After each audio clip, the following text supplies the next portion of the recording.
হাজ্জাজ বিন ইউসুফ ইসলামের ইতিহাসে সবচেয়ে রহস্যময় এক চরিত্রের নাম। উমাইয়া খেলাফতের সবচেয়ে প্রভাবশালী এই মন্ত্রীর হাত রঞ্জিত হয়েছিল রাসূল সাল্লাল্লাহু আলাইহি সাল্লামের সাহাবার রক্তে। লাখো নিরপরাধ মানুষকে হত্যা করেছে উমাইয়া বংশের ক্ষমতা টিকিয়ে রাখতে। অথচ সেই একই মানুষ নিজের জীবনের সমস্ত সঞ্চয় ব্যয় করেছে কোরআনের খেদমতে। আজ আমরা এত সহজ করে কোরআন পড়তে পারি, তার সম্পূর্ণ অবদান এই হাজ্জাজ বিন ইউসুফের। কোরআনের অক্ষরের হরকত দেয়া, কোরআনে হাফেজদের রাষ্ট্রীয়ভাবে বিভিন্ন রকমের সুযোগ সুবিধা দেয়া, বিভিন্ন অঞ্চল জয় করে সেখানে ইসলামী শাসন চালু করা সহ নানান ভালো কাজও করেছেন তিনি। এর মধ্যে সবচেয়ে আলোচিত যে কাজ ছিল তা হচ্ছে ভারত উপমহাদেশের অন্যতম শক্তিশালী অঞ্চল সিন্ধু জয় করা। সিন্ধু বিজয়কে এতটা গুরুত্বপূর্ণ ভাবার পিছনে বেশ কিছু কারণ আছে। প্রথমত, সিন্ধুর রাজা দাহির ছিলেন একজন অত্যাচারী ও শক্তিশালী শাসক। এর আগে মুসলমানরা বেশ কয়েকবার তার বিরুদ্ধে অভিযান পরিচালনা করলেও খালি হাতে ফিরে আসে। বেশ কয়েকবার মুসলমানদের হারানোর ফলে তার সাহস অতিমাত্রায় বৃদ্ধি পায় এবং সে মুসলমানদের যে কোনো যাত্রীবাহী কিংবা পণ্যবাহী জাহাজ তার সীমানায় দেখলেই লুটপাট করত এবং যাত্রীদের হত্যা করত। সুতরাং তাকে শায়েস্তা করা মুসলিম শাসকদের জন্য খুবই প্রয়োজন হয়ে উঠেছিল। দ্বিতীয়ত, সিন্ধু বিজয়ের ফলে উপমহাদেশে ইসলামের প্রচারের এবং ইসলামী শাসন জারি করার রাস্তা উন্মুক্ত হয়ে যায়। এ সমস্ত কারণে হাজ্জাজের পাঠানো বাহিনীর সিন্ধু বিজয়কে ঐতিহাসিকগণ হাজ্জাজের অন্যতম সফল কীর্তি হিসেবে উল্লেখ করেন। তবে অত্যাচারী শাসক দাহিরকে পরাজিত করে সিন্ধুতে ইসলামের পতাকা উত্তোলন করার রাস্তাটা মোটেও সহজ ছিল না, কেননা এর আগেও মুসলমানদের বেশ কয়েকটি দল সিন্ধুতে অভিযান করেও কোনো সাফল্য পায়নি। কিন্তু সেবার মাত্র 17 বছরের এক তরুণের নেতৃত্বে মুসলমানরা সিন্ধু জয় করে। সময় নষ্ট না করে চলুন জেনে নেওয়া যাক সিন্ধু বিজয়ের ইতিহাস। সময়ের পাতায় তখন 711 সাল। মুসলিম বিশ্বের ক্ষমতায় ছিলেন উমাইয়া বংশের শাসক ওয়ালিদ বিন আব্দুল মালিক, আর তার সবচেয়ে বিশ্বস্ত এবং শক্তিশালী গভর্নর ছিলেন ইরাকের শাসক এবং প্রতিরক্ষা মন্ত্রী হাজ্জাজ বিন ইউসুফ। ওয়ালিদ তখন মুসলিম বিশ্বের সীমানা বৃদ্ধির লক্ষ্যে বিভিন্ন অঞ্চলে সৈন্যবাহিনী প্রেরণ করেছিলেন, যার দিক নির্দেশনা এবং রণকৌশল নির্ধারণ করে দেওয়ার দায়িত্ব ছিল হাজ্জাজের উপর। হাজ্জাজের দক্ষ নেতৃত্বে মুসলমানরা ইউরোপ, আফ্রিকা সহ বিশ্বের বিভিন্ন অঞ্চলে ইসলামের পতাকা উত্তোলন করেছিল।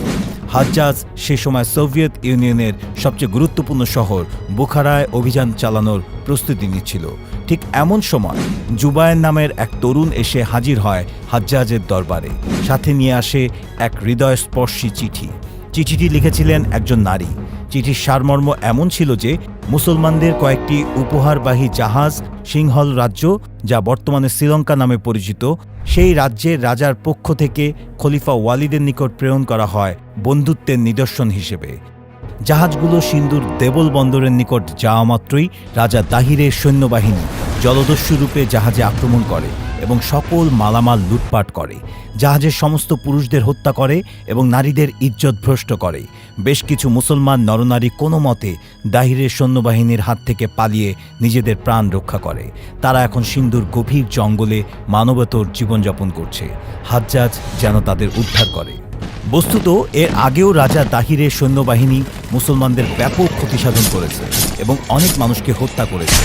হাজ্জাজ এর আগেও 2 বার বাহিনী প্রেরণ করলেও 2 বারই তারা পরাজিত হয়ে ফিরে আসে। তাই রাজা দাহিরের প্রতি একটা ক্ষোভ আগে থেকেই ছিল হাজ্জাজের মনে। কিন্তু এবার সেই নারীর মর্মস্পর্শী চিঠি পড়ে হাজ্জাজের মনের ক্ষোভ প্রতিশোধের আগুনে রূপান্তরিত হয়ে ওঠে। হাজ্জাজ তখন বুখারা অভিযানের পরিকল্পনা বাদ দিয়ে আবার সিন্ধু অভিযানের সিদ্ধান্ত নেন। তিনি তার 17 বছর বয়সী ভাতিজা মোহাম্মদ বিন কাসিম এবং জুবায়েরকে দামেস্কে পাঠান খলিফা ওয়ালিদের দরবারে। খলিফা ওয়ালিদ আগাগোড়া সব শুনে এবং সেই চিঠি পড়ে সিন্ধু অভিযানের জন্য অনুমতি দেন। কিন্তু সমস্যা হয়ে দাঁড়ায়, সিন্ধু অভিযানের জন্য যথেষ্ট পরিমাণ সৈন্য তখন সেনাবাহিনীতে মজুদ ছিল না। বিভিন্ন অঞ্চলে অভিযান পরিচালনার ফলে সৈন্যরা ছড়িয়ে ছিটিয়েছিল। এমতাবস্থায় খলিফা ওয়ালিদ 17 বছরের তরুণ মোহাম্মদ বিন কাসিমকে দায়িত্ব দেন সৈন্য জোগাড় করার। এর পরের গল্প শুধুই মোহাম্মদ বিন কাসিম নয়। মোহাম্মদ বিন কাসিম ছিলেন হাজ্জাজ বিন ইউসুফের ভাতিজা এবং জামাতা। মাত্র 15 বছর বয়সেই তিনি অত্যন্ত সাহসিকতা ও তীক্ষ্ণ বুদ্ধির পরিচয় দিয়ে খলিফা ওয়ালিদের সৈন্যবাহিনীর গুরুত্বপূর্ণ অংশ হয়ে ওঠেন এবং বেশ কিছু অভিযান বেশ সফলতার সাথেই পরিচালনা করেন। হাজ্জাজ যখন বুখারা অভিযানের পরিকল্পনা করছিলেন তখন খলিফা হাজ্জাজকে সে অভিযানের সেনাপ্রধান মুহাম্মদ বিন কাসিমকে বানানোর জন্য বলেন, কিন্তু মুহাম্মদ বিন কাসিমের ভাগ্যে এর চেয়েও বড় কিছু লেখা ছিল। তাই বুখারার চেয়েও ঝুঁকিপূর্ণ অঞ্চল সিন্ধু অভিযানের দায়িত্ব তার কাঁধেই পড়ে। খলিফার কাছ থেকে নির্দেশনা পাওয়ার পর মুহাম্মদ চলে যান বসরায়। যাওয়ার সময় খলিফা তাকে ৫,০০০ সৈন্য দেন। বসরায় পৌঁছেই মুহাম্মদ বিন কাসিম বসরাবাসীর নিকট সিন্ধুর নির্যাতিত সেই নারীর চিঠি তুলে ধরেন। সেই চিঠির গভীরতা এতটাই ছিল যে বসরার সকল পুরুষ যুদ্ধে যাওয়ার জন্য শপথ করে, আর সকল নারীরা তাদের জমানো অর্থ এমনকি গায়ের গহনা পর্যন্ত খুলে মুহাম্মদ বিন কাসিমের হাতে তুলে দেয় যুদ্ধের ব্যয় বহনের জন্য। সব মিলিয়ে মুহাম্মদ বিন কাসিমের পিছনে ১২,০০০ সৈন্য কাতারবন্দী হয়ে দাঁড়ায়।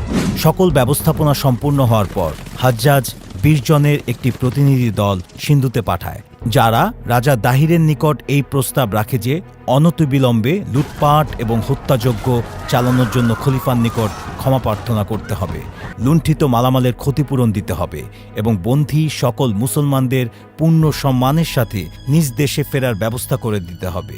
কিন্তু অহংকারী দাহির সব শুনে অট্টহাসি হেসে প্রতিনিধি দলের সকলকে হত্যা করে, শুধুমাত্র ২ জনকে জীবিত এবং আহত অবস্থায় ফেরত পাঠায় বসরায়।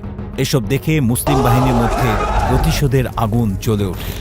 অতঃপর মুহাম্মদ বিন কাসিম তার চাচা হাজ্জাজ বিন ইউসুফের কাছ থেকে বিদায় নিয়ে ১২,০০০ সেনাবাহিনী নিয়ে সিন্ধুর উদ্দেশ্যে রওনা হন। মুহাম্মদ বিন কাসিমের বাহিনীতে ৬,০০০ ছিল অশ্বারোহী, ৩,০০০ পদাতিক সেনাদল এবং ৩,০০০ ছিল হাতির পিঠে আরোহী।